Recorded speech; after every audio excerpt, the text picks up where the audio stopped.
Oh, We're still waiting for Martha, aren't we? okay. Oh, she's here. Oh, hi there. Okay, well, let's get this underway. All I right, was I'm just- muting. Okay, I'd like to call a meeting to order. Minutes, I will take a motion to approve the minutes from December 21, 2020. This is Wendy. I move approval. Seconded. All in favor? Aye. Aye. Approval of minutes from January 4th, 2021. This is Wendy. I move approval of those as well. Seconded. All in favor? Aye. Aye. Any opposed? No. Appointments, recognitions, and resignations. Consider appointment of John Adams to the Warrant Committee effective January 19, 2021. This is Wendy. I move approval. Second. Thanks.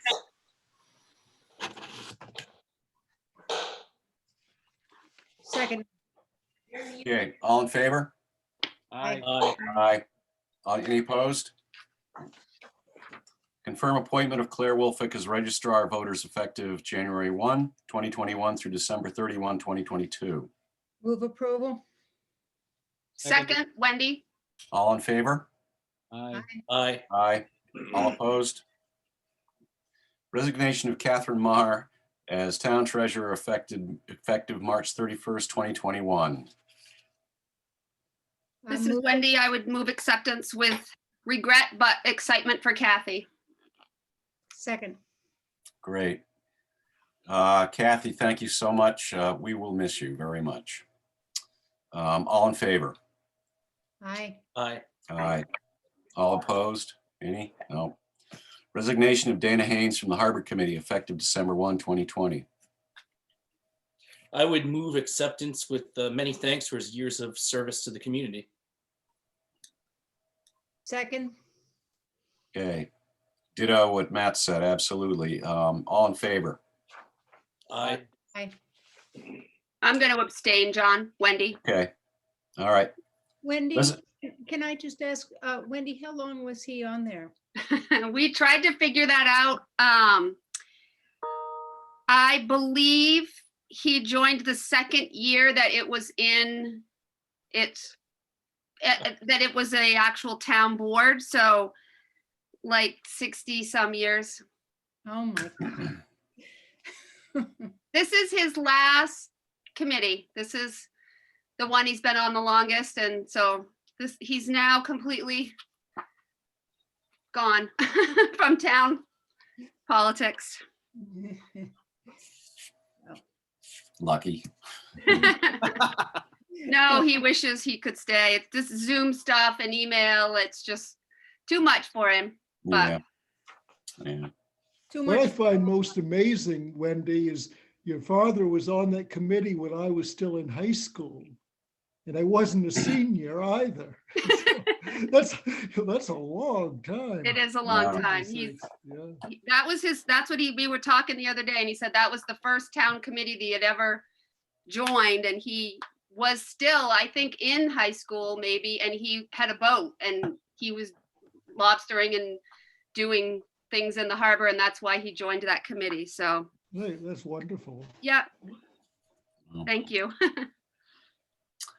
All right. Resignation of Jeff Burnham from the Broadband Committee effective January 14, 2021. Move approval with thanks. I would second that. Right. Jeff did a lot of work on that Pretty Marsh project to get broadband over there. He really was a driving force. So he did a wonderful job. So we certainly do thank him for his service on that. Yeah. He did a lot of work. Yeah, he did. All in favor? Aye. Aye. Aye. Aye. On any opposed? No. Consent agenda, department reports highway. Thank you letter from the Emmaus Homeless Shelter. Hancock County Commissioners special meeting minutes of December 15, 2020. I would move that we accept the agenda as presented. Second that. It's Wendy. Great. Any further discussion? All in favor? Aye. Aye. Any opposed? No. Selectmen's reports. Anybody have selectmen report? No? Well, this is Jeff. I guess I still have more questions about Soamesville sidewalks, which I don't know if this is the appropriate time or place, but I know at one point I asked about the crosswalk at the Soamesville landing, and it was explained that that the highway to the state had said that there was not enough visibility to provide one. And then I just recently noted that probably for the same reason that there's no crosswalk at the schoolhouse anymore either. I mean, we have 2 curb cutouts that I don't know what those cost us, but at both of those places, which means there's no sidewalk, I mean, crosswalk anywhere until down by the library or up at the lights. And from either of those places, it's virtually, I mean, it's impossible to get to the landing. And I know the landing isn't town property, but it is a place where a lot of visitors come and a lot of locals use. And I just, that, and I will bring up the same question I have about the short section right past Gail Marshall's house with the wall is just impassable. 10 days after a snowstorm for anybody that's, you know, and I don't know. I guess that just those things concern me. I know that Soamesville is Soamesville, but those are concerns that I have, and other people have brought them to my attention. Yeah, And John, the short section of sidewalk, I'll go in reverse order, is easy enough to address. It's just narrow, and the sidewalk plow doesn't fit on it. But we've also recently had a request to clear another narrow sidewalk. So what we'll be doing is having a staff member going out with the walk behind snow blower and blowing those off. As far as the 2 crosswalks, DOT essentially dictates where they can go. There is not enough sight distance. And the one that struck me was the one in front of Bobby Foster's. It's the speed, the reaction time by the average human once they come around either way and recognize, particularly from the 198 side, by the time they crest that little hill, their reaction time and the speed is not enough on paper for them to stop. If we were to go ahead and put crosswalks there where they recommend not, we've assumed a whole lot of liability. yeah, I've heard that. I understand that explanation. So, I mean, but how have we mitigated their removal? And that's my question. Without sidewalks on the other side to then come down from the crosswalks at the library or at the lights, and or put a crosswalk in with flashing lights or something. I mean, those are the questions I have. I mean, are we just abandoning the ability to get to the landing? Well, no, we haven't abandoned that. At some point, people have to take it upon themselves and assume the responsibility for their own safety to access the landing. Years ago, we give a very cursory look at sidewalks on the other side of the street. But again, I can't remember the year of that, Jeff, but it was very cursory, and it was too narrow in some sections, not practical. But we Wow. have. Oh, sorry, Tony. Tony, can I interrupt? Yeah. I just wanted to make the point as a matter of record that landing is privately owned. That is not a piece of That's town right. property. That's right. Yep. That's true. And the managers of it have now, as I understand it, taken to issuing stickers for the vehicles down in there. Jeff, if you remember, maybe you could correct me if Kyle might be aware of it. But yes, thanks, Kyle. That is private. I'm aware of that. Yeah. But no, we've done nothing to mitigate it. They're short of the flashing lights. DOT wasn't enthused with those. The speed, we did address the speed with 2 of those speed signs. Yeah, no, I think those are great. They make a big difference. I live right there, and they come down the hill from the lights at 50 miles an hour. Yep. often. I mean, I live there and I catch myself with the things flashing at me saying, slow down. Oh, it's like, oh, yeah, I guess, that's great. We've looked at speed bumps. Those are a liability waiting to happen, seasonal speed bumps, islands, different things to slow people down. But when DOT went through, we had 41 or 42 crosswalks. Okay. They looked at them all and we ended up with about half that. I guess I would just like to make sure that we don't drop this off the radar, because part of one of the marketing points of property that sells in Soamesville is access to the Soamesville landing. And, if we don't actually have access to the Soamesville landing that's safe or adequate, then that's difficult to put on your realty listing. And it's something to be considered. I understand it's private property, but it is also deeded in that residents of Soamesville do have access to it. And we can't get to it safely currently. On foot, correct. That is right. That's all. Thank you. Thank you. Okay, thank you, Jeff. All right, unfinished business. Item A, presentation and discussion of information in Public Works Director Tony Smith's memo to Town Manager Derlin Lunt Jr. dated January 15, 2021, associated with a proposed public safety building for fire, EMS, and police, particularly new concepts numbered 6, 6A, and 7. Okay, at our last meeting, I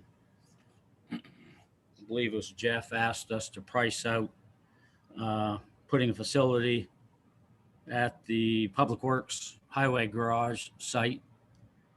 And then we also, and that was just pricing. What we're calling concept or option 7 was a modification of the original option 1, which is an extension of the existing fire department truck bays to the south, and price that out. In the memo that's referenced in the agenda, on the first page, there's a brief description of the 5 pages of attachments I had to the memo. And the first page shows a view of what the proposed facility would look like from the, from the harbor side. The second page is a floor plan of the first floor. Page 3 is the second floor over the truck bays. Page 4 is what the traffic pattern could look like.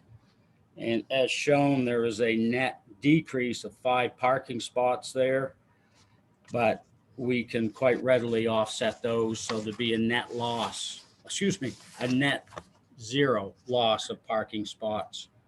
And the 5th page is a summary of all what we're calling 7 concepts with their use, the proposed location, very brief description, a cost range, and then BOS and staff discussion, pretty much point form as we've gone through this process. We have a representative of Hedifine Engineering here online with us, Arrow Hedifine, and another team member representing the architectural firm working with Arrow, Carla Haskell. That's a quick summary. I'd like to turn it over now to Chief Bender, if I could, please. Yeah, thank you, Tony. Yeah, so it was about a year ago, actually it was over a year ago, we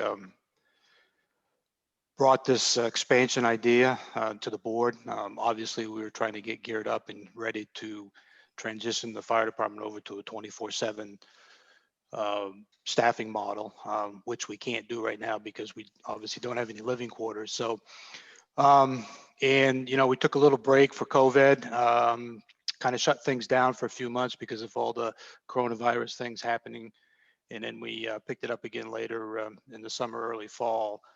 And this is when we really started focusing on another option, and this is probably, I think, the 6th or 7th option that we've developed. And we just what we did is we went back and dusted off the original plans of having an extension on the town building, but instead of a single story, which really didn't allow us enough room to do what we wanted to do.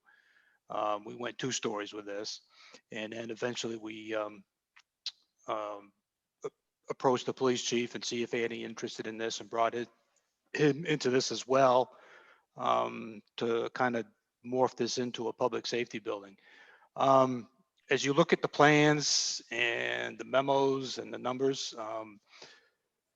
you know, I think option 3, where we proposed to build a new fire EMS station at the bottom of the hill at C Street, to me was still probably one of the better options.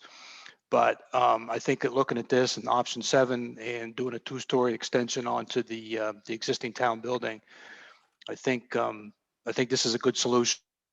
Right. Yeah. Yes.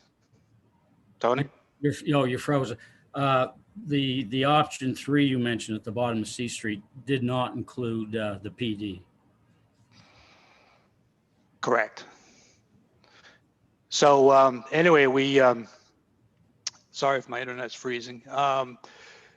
We looked at this expansion option, 2 stories.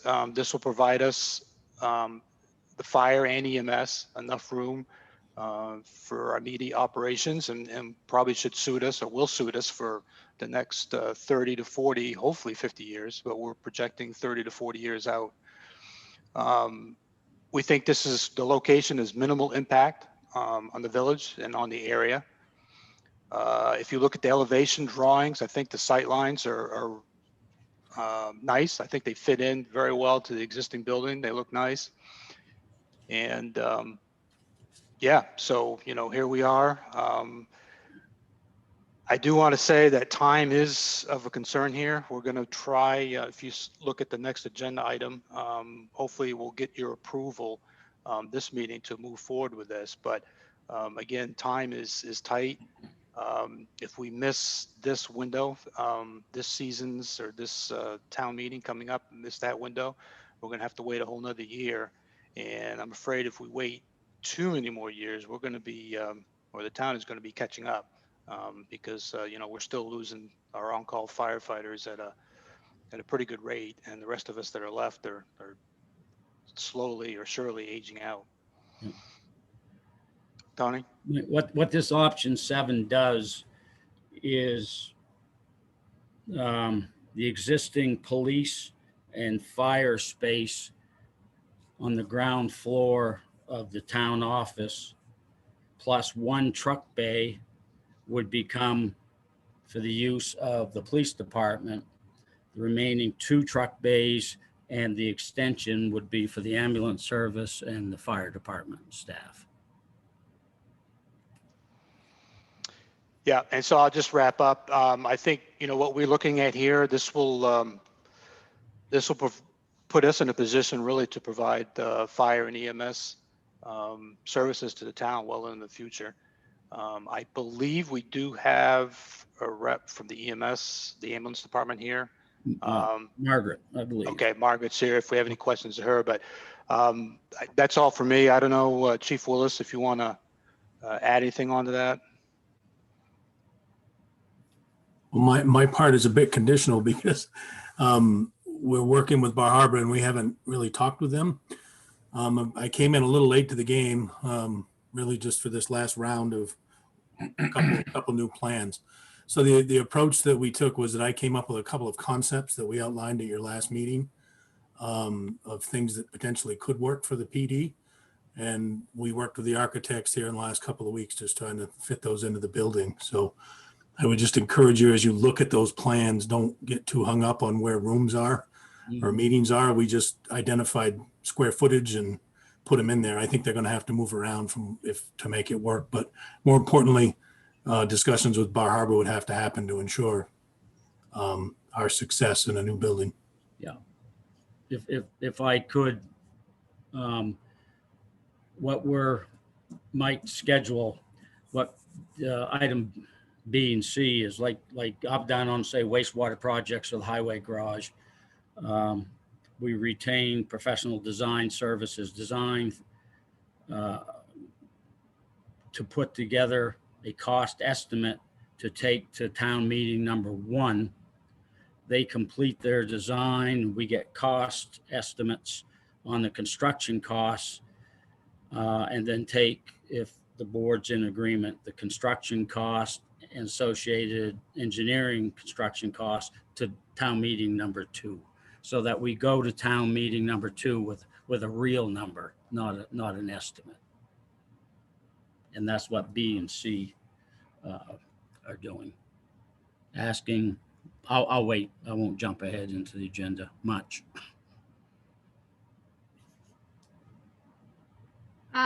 John, Yes. I guess I'm a little bit confused. I thought that when this option 3 was kind of brought to us, we, completely understand and support and wanted to do something, but we were concerned with that price tag.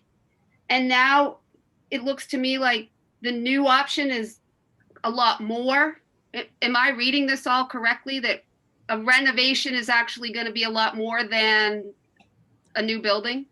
The item option 3 didn't include the police department. This one now does include the police. Item 7 does include the police department.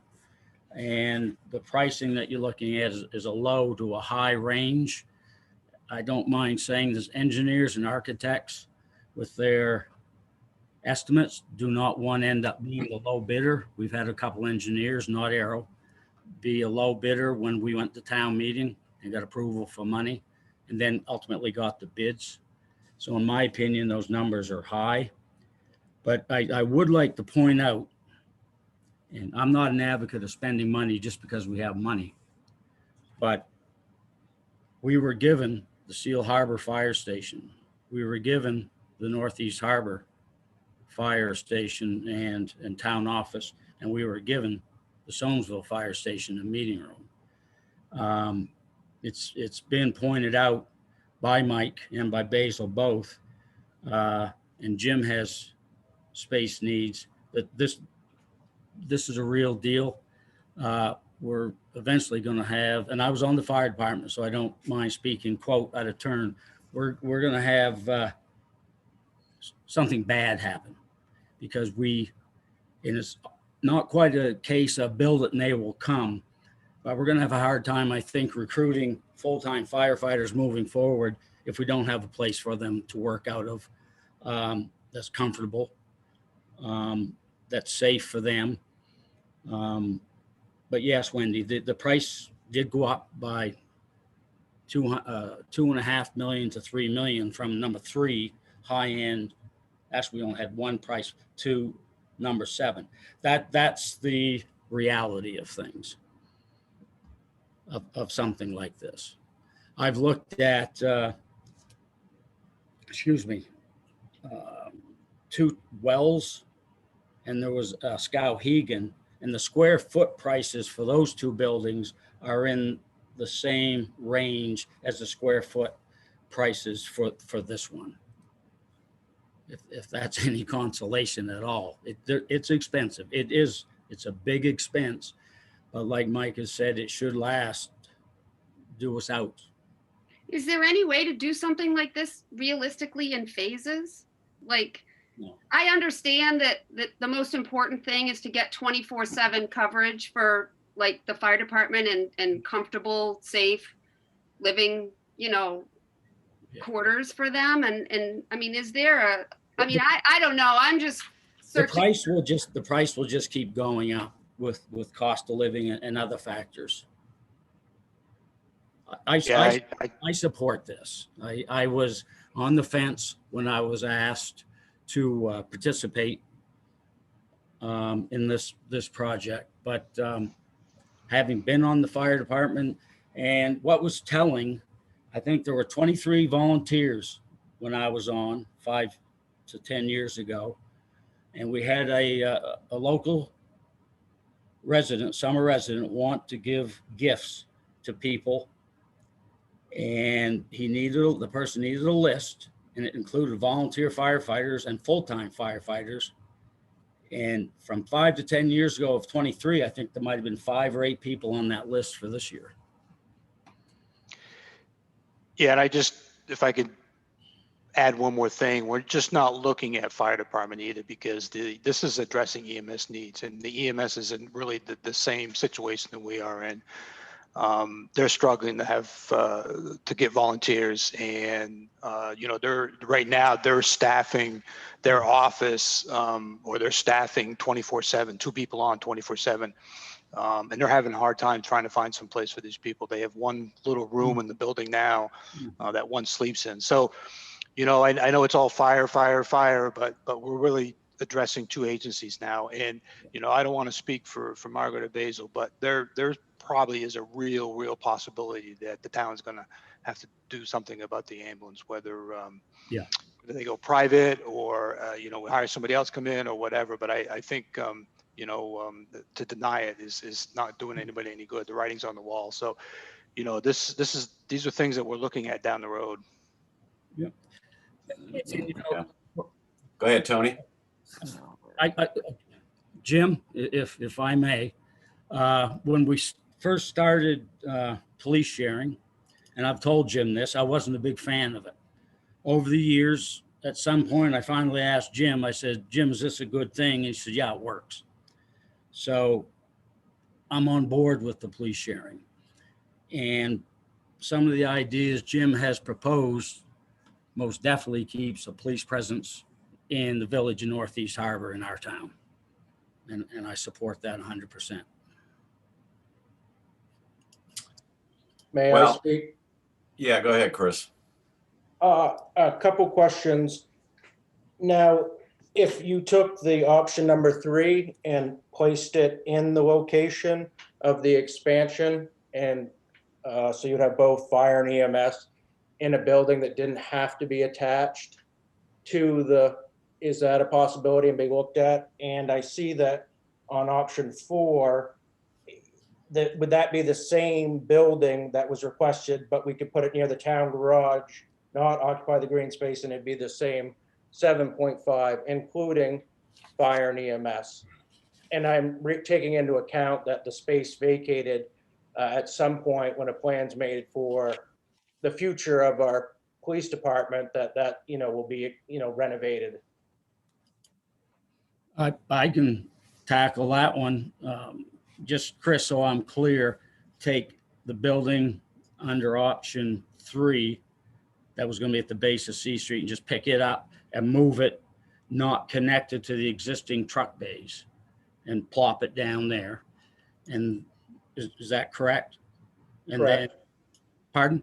Yes, sir. Yep, that can be done. I explained once before, you can take just about any building, depending on how much you want to spend on it, and move any building from point A to point B. Let's see. Now, option 4, what that was, Chris, was we asked the engineers just to take a cursory look at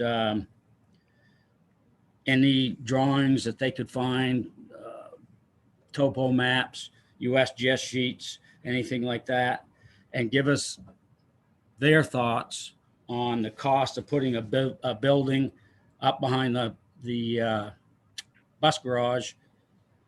And in their opinion, it was going to be equal to or more expensive than option number 3. And one other thing, I realize they're not including aesthetics, so to speak, to match a certain building.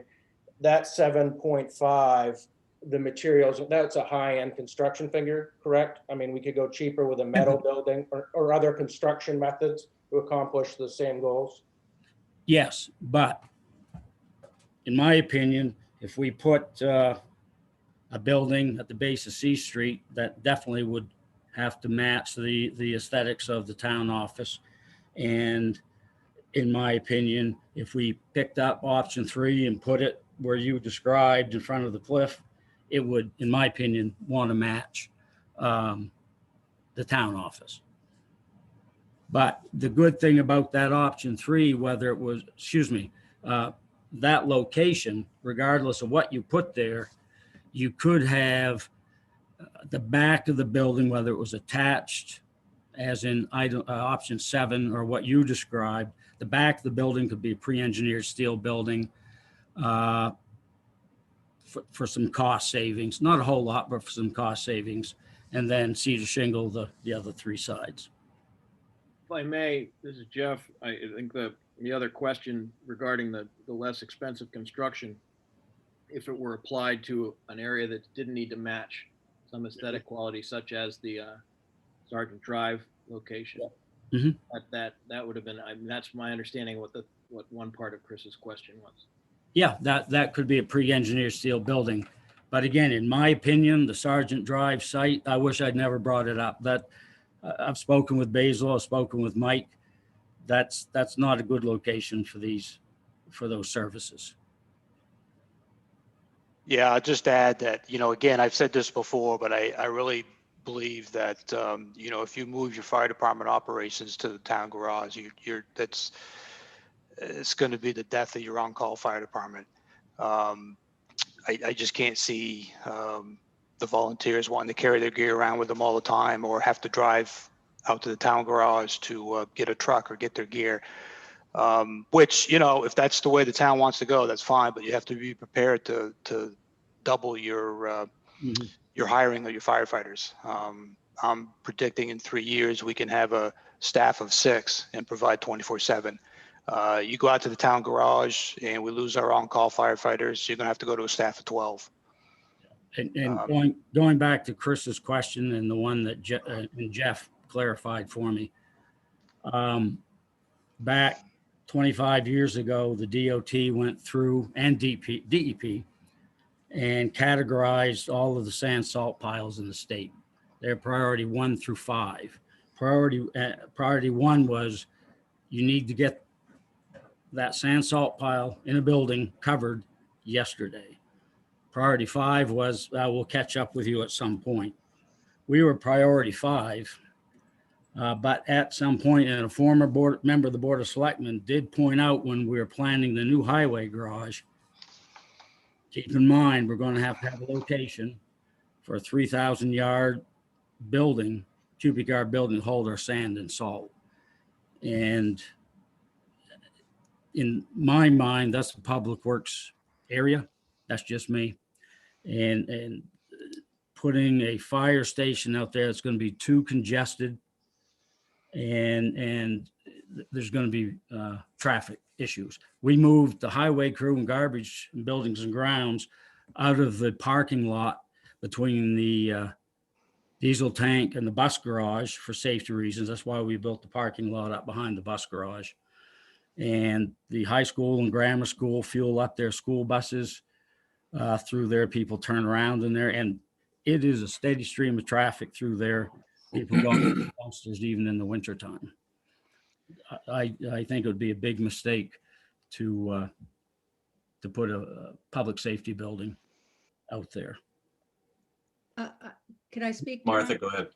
Yeah, first of all, I want to say thank you to Mike and Tony for putting this together. It's a very attractive building, and you addressed one of my concerns, which was losing some green space near the harbor, which I feel strongly about, as you know. I was very happy to see that the building caused no loss of parking spaces for Cranberry Island parking lot. It's important to me, and it's important to the people who live there.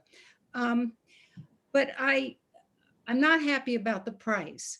And I'm a little confused because when I look at options 1 and 2, it looks like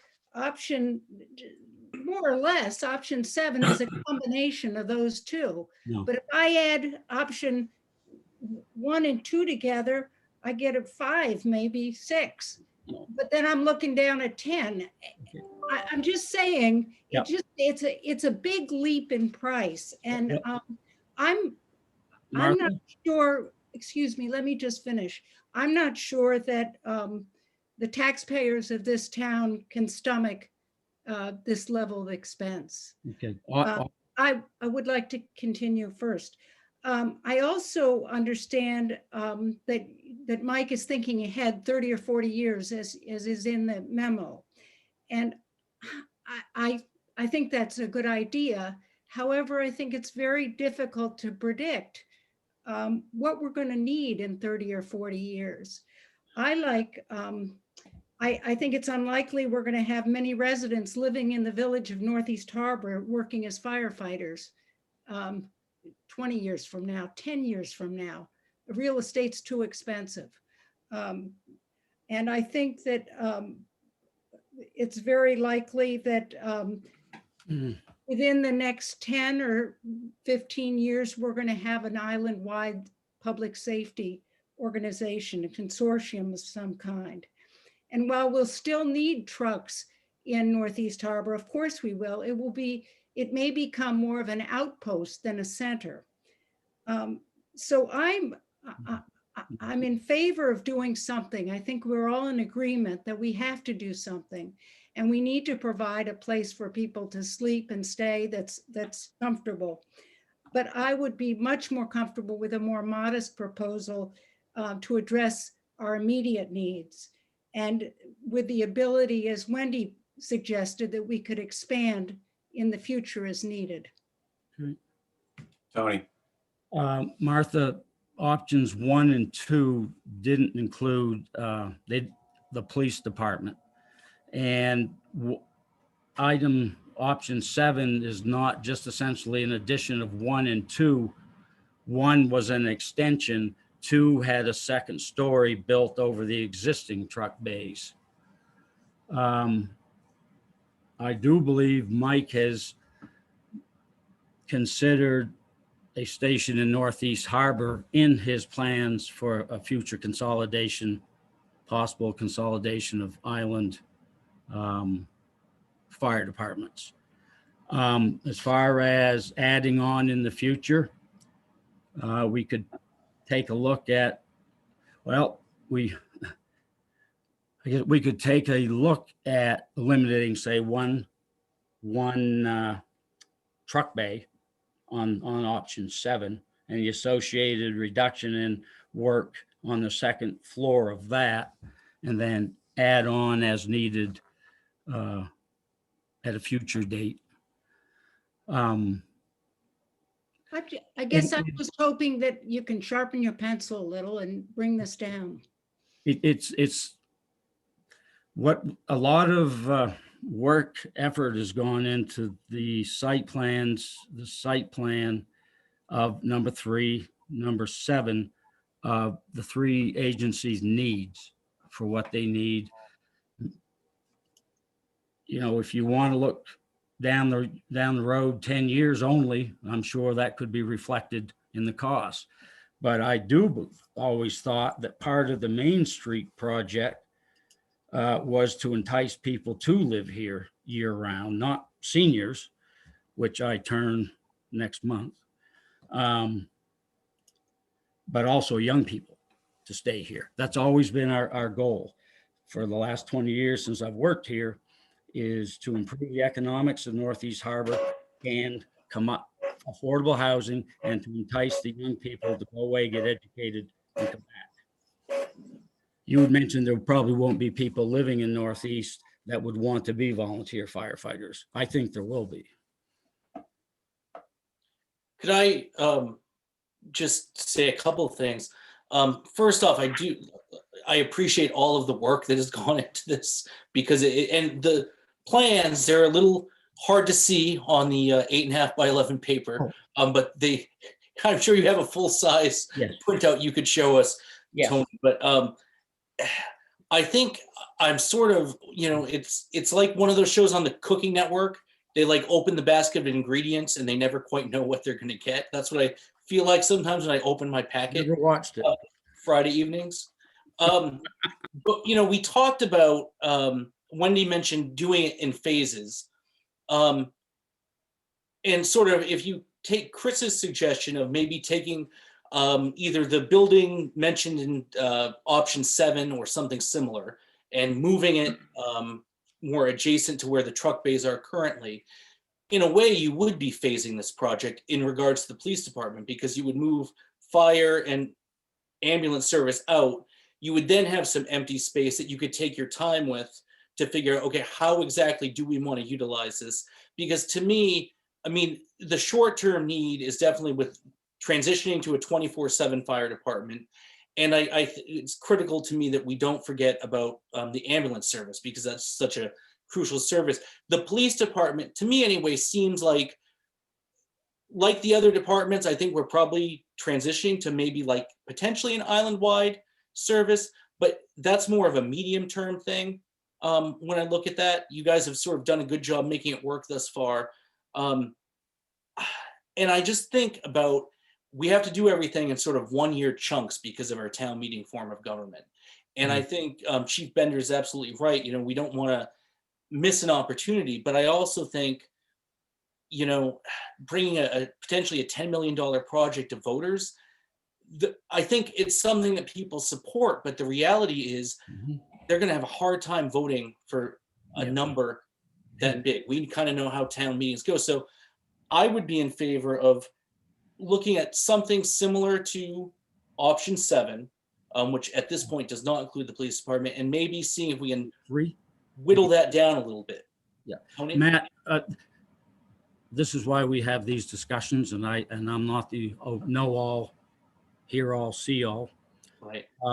If we did, you said option 7, did you mean option 3 to put over? Yeah, I'm sorry. Yeah, the building or something similar to it from option 3 and move it over.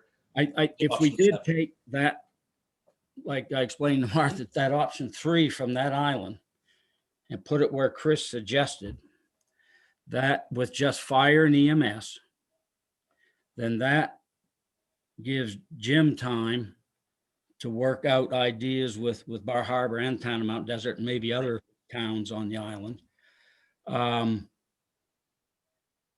And that building over there, Mike, don't shoot me. It could be a pre-engineered steel building with, you can make a pre-engineered steel building, a facade on it. You can make it look like anything you want.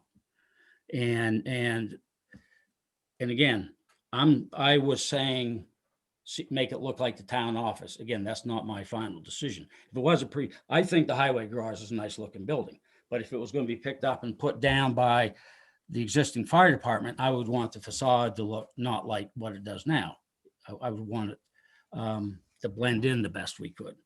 So yes, in answer to, I think we can sharpen our pencils. Well, and one of the other items I noticed in the schematics for Plan 7, I think you utilize one of the current garage bays for you had it labeled as training space. Again, you can use things, but you could still potentially use something like that for a training space, and it would help reduce, square footage in any sort of new construction as well, I would think. If we did Chris's idea, then basically it's not connected. And Mike, you can tell me to stand down anytime you want. And then that frees up. And if Mike needed a 5th bay, take one of the 3 existing ones. And then I think there's flexibility there. I think we should look at it. Aren't we talking about impinging further on the parking area, though? No, it'd be less, I believe less, but we still can make it work. We still can make it work, meaning net zero loss of parking spots for Cranberry. I think what I'm hearing from other members of the board is that we have enthusiasm for some sort of project. We're all concerned about price. Yeah. So I like that you're thinking of ways to cut back on the price. Yeah. And John, if I may, Go ahead. I just, too, I completely support our public safety. Like, I am 100% on board with all 3 organizations getting what they need, and us providing this, but I just, because of where we are in times and with no, disrespect it, Tony, or any of the hard work you guys have put in. Like, for me, I agree. I feel like if we could do something in, like Matt said, if we could say for, phase one, get a building that's, has safe, comfortable quarters so that we could provide this service, then phase two and then phase three. I'm all for maybe over 3 or 4 years spending $8 or $10 million, but right now it's just, I don't want anybody to walk away thinking that we are not supporting our public safety 100%. We just are trying to also protect our pockets a little bit and the pockets of our neighbors. Could Yeah, speak, John? I think that, I knew everyone was going to say basically the same thing. We're eager for an island-wide public safety solution, and we would like to have, we know we need a place for our fire trucks to go and our firefighters to have a training space and have all these things. We know we need these things. I mean, that's not even a question. I had hoped that we could have done this after we had a clear idea about what the other fire departments in the island were thinking about, but that's apparently not possible. So here we are. And I have to say that I do like the design. I like that new design. It's a nice idea, nice design. But boy, I have sticker shock, I'll tell you. Yeah. We basically doubled the price, and John? anyway, that's my only concern. And if it's something that we put on the docket because, we can't get away from building a public safety building, then it's up to the town to decide whether or not they want to spend their tax dollars on a building. And I think when we do go, if we get the okay to get a price from head of fine to go to town meeting with for design through bidding services, that this might be one of those statements. We can say that this has been well vetted. This has been quite thoroughly reviewed. I'm glad Chris came up with what he said for consideration. That was a good idea. John? Yeah. Would it make sense for us to come back at the next meeting of the board? Because I see Mike's urgency in wanting to get something to the voters for at least design. And maybe that price will scare people, but again, it is what it is. And could the board come up with a target price they feel more comfortable with? I heard like the 5 or 6 million. Yeah, that's what I would like to see, if that's possible, because we've been kicking this around for 14 months and we don't seem to be any farther ahead than we were in a couple of years ago. So, we've thrown all kind of designs at you guys, and for whatever reason, some have not, worked out so well. But if we can get a price, and the other thing I was just going to add is that, and this is just my philosophy, but when you build a building like this, I always felt you build it for the future, not for your immediate needs. The Seal Harbor Fire Station is a good example. It was built over 30 years ago, and we haven't had to touch that building at all. And it serviced us for well over 30 years as trucks got bigger and things changed. So, and that's fine if you want to phase this in, but it kind of goes against my belief that, if you build something that'll last you 50 years, or if you build something that'll last you 10 years, when you start adding on, don't think you're going to add on and get up to the building that we have now for 10 million, because in 2 years, construction cost is going to be more. So as you add on, they're going to say, well, if we built that 10 years ago, we wouldn't have to spend 15 million now, but which is fine though. But I guess, yeah, I would like to see what figure is everybody comfortable with, I like because it Chris's seems to be idea. the sticking point. I think Chris wrote 5 to 6 million, and that's what I was thinking, in that range. Try to work with that as a target. Okay. Sounds like better than 10. I think we can do it. Now, again, that's only fire and EMS. If indeed Jim does move and spread out in the police and fire space in the town office, that's in addition to this 5 to 6 million. But like he said, he needs time to work this notion with the town of Bar Harbor. Jeff, go ahead. Yeah, I mean, I'd like to, I think that it's pretty, we do support this move. It's a difficult thing because there's a lot involved. We've supported the addition of the full-time firefighters to the budgets, and we know that they're going to need a place to stay. And I know a few meetings back, it was suggested that possibly we look at some alternative, interim housing situation, which wasn't received all that well. But and we've discussed the decline of the number of volunteer firefighters and some possible ways of improving that situation. I think all of these things have to sort of be moving at the same time. Yep. So if we're going to try to sell the idea that to the public that we need to build this enormous building or whatever, and we need to also tell them at the same time that we have, in the meanwhile, we've already moved towards hiring more full-time firefighters. In the interim, we've arranged this situation for the next 2 years for them to stay. I don't know, just thinking outside the box in order to get us from where we are now to the point where we have a state-of-the-art, long-term, satisfactory EMS and fire building. And just if I could point out that when we say it's a $9 million building or $10 million building, that's the construction, I'm reading, allowance for ledge, site development, furniture, technology, and that includes the construction-related engineering services as well. So was that turnkey ready, Tony? Is that what? yes. What we've typically done is put a furniture allowance in there. I think it's high, and I think Mike agreed to me. It's a little bit high, $600,000 to $700,000. But others might have different tastes than I do. Advertising, insurance, legal included in this. This is option 7, $20,000. We won't need that.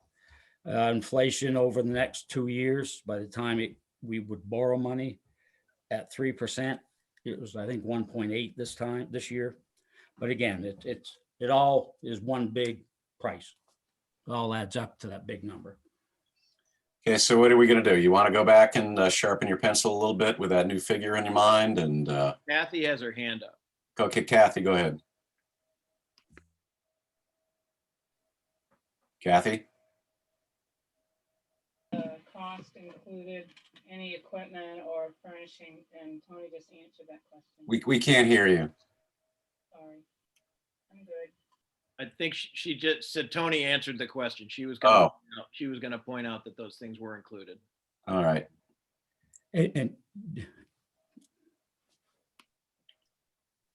Okay. we'll try to get back. My goal will be 2 weeks. All right. If that meets your folks. Is that acceptable to you guys? Right, so in 2 weeks, potentially, we'll have an estimate of what design services and everything associated with that. No, what we would come back to you with is an elevation view, the floor plan, and an estimated construction cost for that particular building. Okay. And if I can work it out with yes, that's it, Matt. Yes. Then we would want to come back, if you guys gave us permission, with a design through bidding cost to take to this town meeting Okay. for your concern. So Tony, are we gonna have to work with Hedifine anymore then to get this new site plan, the site elevation drawings and floor plans and stuff? Yeah. Because we get the money to do that because we're downsizing the building and okay. I just want to make sure we got the funds to work with Hedifine for that. I don't know. I will look. I believe we do. But again, it's in reserve money. That would take, actually, this is John, or who you folks. I don't have any account numbers with me or anything, but what I would ask is to draw up to $5,000 from the Buildings and Grounds reserve account. Yeah. Put together. Arrow, you had something to say? Yeah, I just wanted to kind of help see maybe a little bit. We completely understand that this is a big number, and we completely understand wanting to, keep saying sharpening your pencil. These numbers are concept numbers. What we're trying to do based on the program, meaning we talk to the fire department, we talk to the police department, we talk to EMS, Public Works, and find out what they need in the facility or what they feel they need. And then obviously we've got eight different options on the table right now, right? I mean, over the last year to 14 months. So there's any number of iterations that can occur. Sharpening the pencil in a concept like this, it's not going to change drastically unless you change the program. If you say, for instance, that what we really want is what we were talking about back in option 1 or 2, then you're going to be back around those numbers. And we're not going to have appreciably sharper numbers until we actually get a design, because these are concept designs. It's not until you get into a design and start laying out exactly what the buildings will be, what their finishes will be, what the finish of the building, where we can actually kind of sharpen that pencil. And then a lot of these other numbers are percentage numbers. For instance, inflation numbers or furniture numbers and so on. Those are all affected by what that program's doing, because at this point, they're just concept percentages. So I guess what I'm saying is that this could go on a really long time without any real design. And I don't think it's going to change appreciably unless we have a clear direction as to what the concept for programming is. Yeah. And I'm afraid we're not going to be able to give you what you're asking for without having that exact what you're willing to accept as far as program. Meaning, what does this building have to accomplish right now for us to be able to give you better numbers and a better design? Because we can keep doing floor plans, we can keep doing elevations, but it hasn't changed appreciably over the 8 we've already got. So that's actually where we were coming from when we said we'd like to limit it to fire and EMS. John, I have a good idea of what you folks are looking for and the price range. Okay. Now, this is really, I've never asked this before, and I don't have, actually, shoot. What I'd like to do, since we have the minutes from January 4th, is for authorization to spend up to $7,500 from the same Buildings and Grounds reserve account that are referenced in the January 4th, 2021 meeting.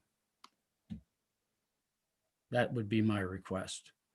Because that January 4th, 2021 meeting authorized me to use up to $10,000 from that account, and those account numbers are in those minutes. Oh, John? Yes. Hopefully, what I would like to do is ask board authorization. Kathy, could you put that back up there again, please? To use up to $7,500 to continue the review of the options for public safety building out of reserve account 405-0100. Kath, could you? -24570. There it is. Thank you, Jeff. Okay. All right. So we'd like to make a motion for that. So moved. Thank you. Seconded. Thank you. Great. All in favor? Aye. Aye. Aye. Any opposed? Okay. Good. Thanks, Tony. Thank you, folks. Thank you. Thanks, John. Hero. Thank you, Jim. Yep, thank you. Okay. So this,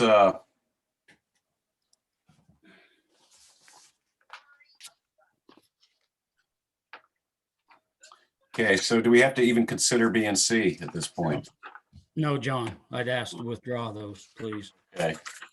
All right, so we'll move on to new business. Discussion and proposal of the town of Bar Harbor to connect municipal buildings to fiber. John, I think I can introduce this if you don't mind. Sure. Bar Harbor has some engineering done to build out a fiber network. It's one of the things we've been trying to accomplish for several years between our two IT departments is to get some connectivity that's off the public internet. And they've offered to let us consider running fiber to connect into Bar Harbor's network. I think we need to be careful tonight that we keep our scope on just that, because that's what we're talking about. I've invited Bob Bickmore. I think Bob's on here, our IT provider, and Brian Lippold, I can see, is on here. He's from Casco Bay, the consultants that's doing the Bar Harbor study. So, Brian, do you want to bail me out here and tell me what I'm talking about? Certainly. Happy to do it. Thank you for inviting me. I'm Brian Lippold with Casco Bay Advisors. Bar Harbor is contemplating building a fiber network for their own internal use to connect to town-owned facilities such as fire locations, water plants, water intake, there's 26 different town-owned facilities.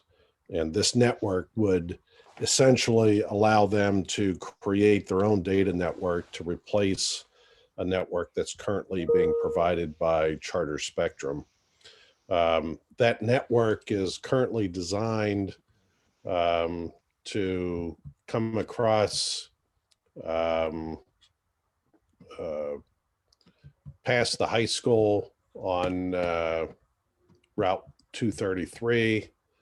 And the thought process from Bar Harbor was it could be extended from that route at the intersection of Route 3 and 233, come down Soames Drive, down into Northeast Harbor, and connect back to the town office.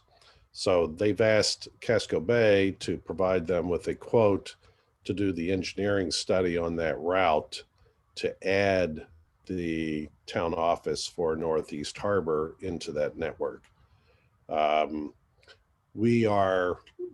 proposal that we've put together is to look at coming down Route 3 into Northeast Harbor along Harborside Road, as well as looking at an alternative route to come down through via Sergeant Drive. We haven't gone out and done any work on this yet. We're going to look at both routes. If you decide to move forward and determine which would be the more advantageous, the thought is that the Sergeant Drive route would be better because there is more population along that route, and that fiber route may have more functionality in the future if you go down that path. So to perform the engineering study, the cost is quoted at $6,000. And then we would be able to come back and tell you what the cost would be, an estimate for the cost to extend that fiber from the Bar Harbor plan down into your office. I have a question. How difficult would it be, since if it went down Sergeant Drive, to stop in at the town garage? Well, I apologize. I don't know exactly where the town garage is, but if it's on Sergeant Drive, it would be incredibly simple to add that in. Thank you. And we're talking buried cable, correct? No pole. No, this would be on the utility poles. There's none on Sergeant Drive. Well, that was one of the things that I was wondering about, is if there was continuity in the utility poles along Sergeant Drive or not. And I believe we have an easement from the National Park Service to go down for Sergeant Drive. All right. I think if you pursued Sergeant Drive, you would hear the screaming from here to wherever you're sitting. All right. So I'm sitting in Gardner, Maine, and I don't want to hear. You would hear it. So, that actually, helps us out. So we would then come down Route 3 all the way through where the existing pole line, assuming there's an existing pole line along that entire route. There is, and if I can just kind of keep us on track here, let's think about this project in phases as well, like you were doing with buildings. And the first phase would be to get the two municipal offices connected. And for $6,000, we can gain an understanding of how much that would cost just to accomplish that. I think that we got into a distracted conversation at the broadband committee last week where everyone got thinking about the future and private fiber and could we resell it? And we kind of got to go slow and think of those as next steps. And if I could, Bob, could you jump in here and maybe explain some of the gains we could get with our existing police relationship with this connectivity? Yeah, this is really the way I see it is, you know, the $6,000 option is just connecting the 21 C Street locations. And we don't want to confuse it with internet access. It's basically just like at home. If you have you have an internet connection, you have 50 wires going to 50 different pieces of equipment. It's kind of like stringing a wire from the town office over to Bar Harbor, so that we can talk between the two networks. We do that now through a VPN, through the Time Warner connection at 21 C Street, and then Bar Harbor's connection. We have a VPN between them, but VPNs are inherently pretty heavy loaded, and you know, you're subject to equipment and broadband or bandwidths and limitations and such. So one thing that kind of came up at the other meeting was the potential of having Bar Harbor host the Munis software and getting out of the cloud hosted Munis package that the town has now.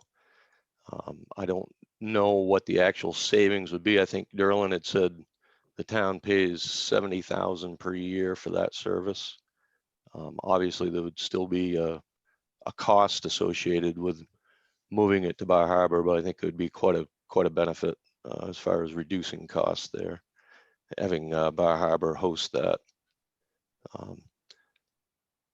Also, there's some savings as far as the individual. If we went with like an option B where we could connect in the other locations to this dark fiber, in Solmesville, you know, the wastewater plant, the highway garage, the harbor master location, and 5 Jordan Pond Road, then there would be even more savings there, because you get rid of all your individual Spectrum, whoever they're calling themselves nowadays, Spectrum connections that each location is paying for.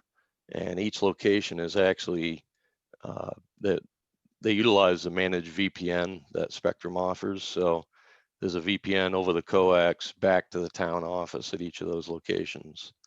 So there would be some significant savings there, and you could actually get rid of the managed VPN costs too. And I apologize, I was hoping to get these numbers a little bit more together, but just the managed VPN costs per year is around $6,000 to $7,000. And then I'm sure it would be another probably 10,000 to get rid of those individual connections. You're not going to get away from having an internet provider, so to speak. You need to have one at the town, but we could tie in all those locations so that they're utilizing the same central point. It also allows the PD to have essentially one camera system. Right now we have the same manufacturer, but 2 separate setups, because we just don't have the bandwidth right now to move things around video wise. Also an officer, and correct me, Jim, if I'm wrong, but an officer in Northeast can't actually easily view a video in Bar Harbor as far as the archives and such. So that would help that tremendously. We could also possibly get down to one phone system for the police departments. Right now they have 2 separate phone systems. it's really just making them a cohesive unit, which is kind of what Jim's been moving towards for quite some time here. So, I mean, my recommendation, I guess, from a town standpoint would be if we could look at tying in the other locations or the other facilities that the town has to that dark fiber network. And Brian and I need to have Brian Leipold and I should have a conversation as far as, you know, how quickly that could be turned around, cost estimate for that. And then there's kind of an option C, which probably isn't something we want to investigate at the moment, but it's providing a public internet to the town off that fiber, which drastically increases the cost, at least to my understanding. Brian, you'd probably have a lot better understanding of that than I do, but then you're subject to actually paying permitting fees and leases and this whole gamut of costs. Yeah, I think it would be prudent to look at just the scope that's been laid out right now. And then if you want to add additional scope to that, we can look at that. We can price it out in fairly short order. But you're right, the costs do start increasing when you add public internet services along that route. Not that you shouldn't think about that, but that is a different discussion. Could I just add, and I'm an ex officio on the broadband committee, and Chief Willis and Bob were at our meeting last week, and it was an interesting and healthy discussion, but sort of getting back to what this focus is. The broadband committee was unanimous in their support for doing this initial engineering work to get a number. There's definitely lots of possibilities for some short-term savings for the town.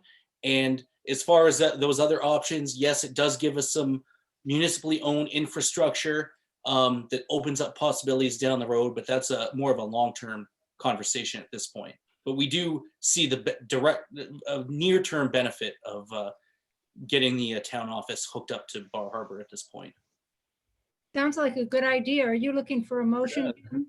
Yeah, I think Derlin, I believe, has funds available in his IT budget. I think, Derlin, is that accurate? I think. Derlin? He's trying to unmute. Jim, I don't, in the IT budget, I'd have to look in there. We do have some funds available in community development. Okay. There is monies in there that we could utilize. So I'd have to take a good look at it. But yes, we could come up with that. So I guess it's just authorizing the town manager to expend $6,000 from the account he feels is appropriate to participate in this study. So moved. Yes, seconded. Good. All in favor? Aye. Aye. All opposed? Oh, awesome. Thanks for bringing this to us, Jim. Thanks, everybody. Thank you, Brian and Bob. I appreciate it. Thank you. I'll sign off. Thank you. Me too. Thank you. Thanks, Brian. Thanks, Bob. Okay, request to retain Maine Municipal Association for assistance with finance director search process. Yeah, when we had some discussions a while ago and I had outlined some succession planning, and when the time came for those two positions, town manager and finance director, that I wanted to engage some professional help to do those. Of course, there are no guarantees, but I think we know that this is an extremely crucial position, and we also know the costs if it's not filled with the right person that can cause quite a lot of chaos in the whole operation and is expensive as well. So that's why I outlined what the services would be in the potential contract. So I would like permission to move forward with that if I could. I would move that we authorize Derlin to move forward with that. Second. Good. All in favor? Aye. Aye. All opposed? Thank No. you. Good. Thank you. Thank you. Okay, now we're ready for the review of the Public Works budget.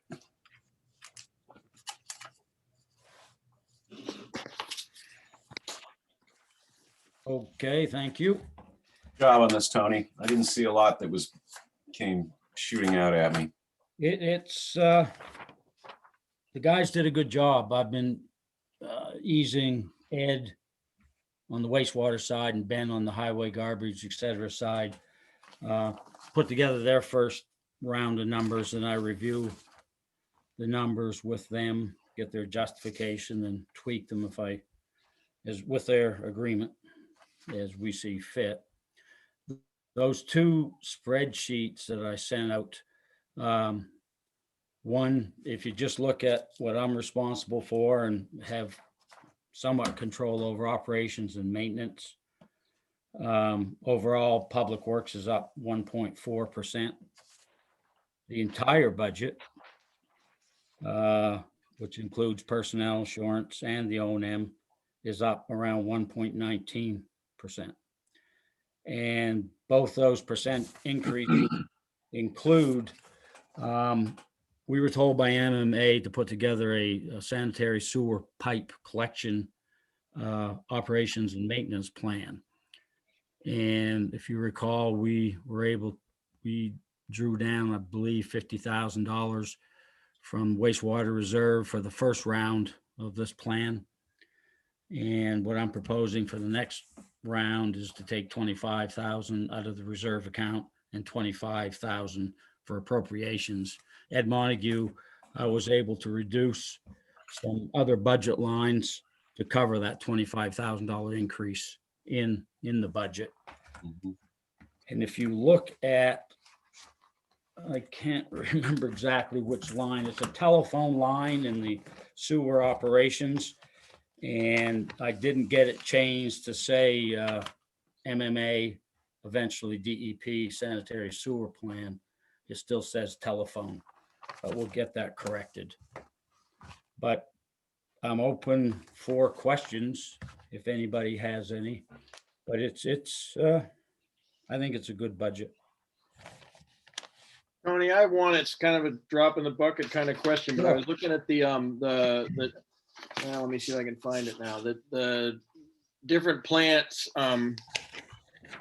like Seal Harbor plant had 0% change. Otter Creek had 0% change. All of them had 0% change, except there's $3,000 extra dollars in the Soamesville plant for something that jumped out at me, and I just wondered what that was.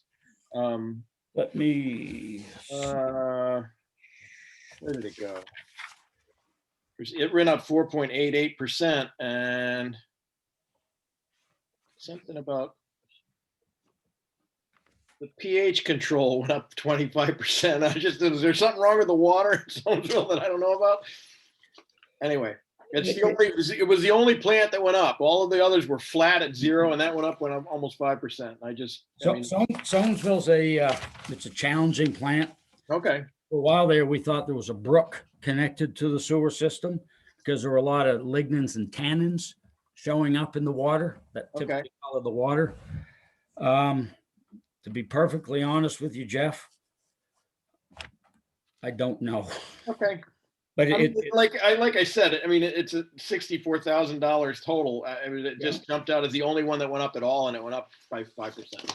And it's these chemicals have their flow paced introduction to the waste stream. Okay. So the flow increases, there's more dropped into it. But there is a brook. I mean, the houses in my neighborhood are attached to a wellspring. Anyway, I don't know if that's why. But. Well, we did find when we were looking around years ago on Oak Hill Road where I live, you could see a white sewer pipe. There's a brook in front of the house. A white sewer pipe came out of the embankment on the stream. It had a big hole in it, and then it went back underground. And we got that patch, and it helped a little bit with the flows. But I'll have an answer for you next time we meet. All right. It just jumped out at me as one of the numbers. But it's a small actual number, but the percent was low. If it was $100,000 line item, it would be a small percent. You're right. All right. Anything else? Anyone see anything that they don't like? Okay. All right. Well, thank you, Tony. Thank you, folks. I appreciate it. Okay, any other business? Anybody have anything they want to bring up? All right, I guess we'll move on to treasurer's warrants. Warrants to be approved and signed, town invoice AP 2140 in the amount of $766,318.69. Martha Dudman moves approval and signature. Matt Hart seconds that. Great. Martha, how do you vote? Martha Dudman votes aye. Matt, how do you vote? Matt Hart votes aye. Wendy, how do you vote? Wendy Littlefield votes aye. Jeff, how do you vote? Jeff Wood votes aye. And John McCauley votes aye. Thank you. Town state fees and payroll benefits, AP 2138 in the amount of $75,655.83. AP 2139 in the amount of $7,587.90. Town payroll PR 2117 in the amount of $104,914.41. Matt Hart moves approval. Jeff Wood seconds. Okay, Matt, how do you vote? Matt Hart votes aye. Jeff, how do you vote? Jeff Wood votes aye. Wendy, how do you vote? Wendy abstains. Martha? Martha Dudman votes aye. And John McCauley votes aye. Warrants to be acknowledged, school invoice 8 in the amount of $20,182.54 and school payroll 15 in the amount of $74,037.51. Martha Dudman moves acknowledgement. Matt Hart seconds. Great. Martha, how do you vote? Martha Dudman votes aye. Matt, how do you vote? Matt Hart votes aye. Wendy, how do you vote? Wendy Littlefield votes aye. Jeff, how do you vote? Jeff Wood votes aye. And John McCauley votes aye. Thank you, everyone. I will entertain a motion for adjournment. So moved. Second. Great. All in favor? Aye. Martha, thank you for leaving your colored lights out so long. I like those. Yeah, they're gone now. I noticed on the way Wait home. till next year. Yep, I noticed. See you in a couple of weeks. Have a good night. See you Bye-bye. guys.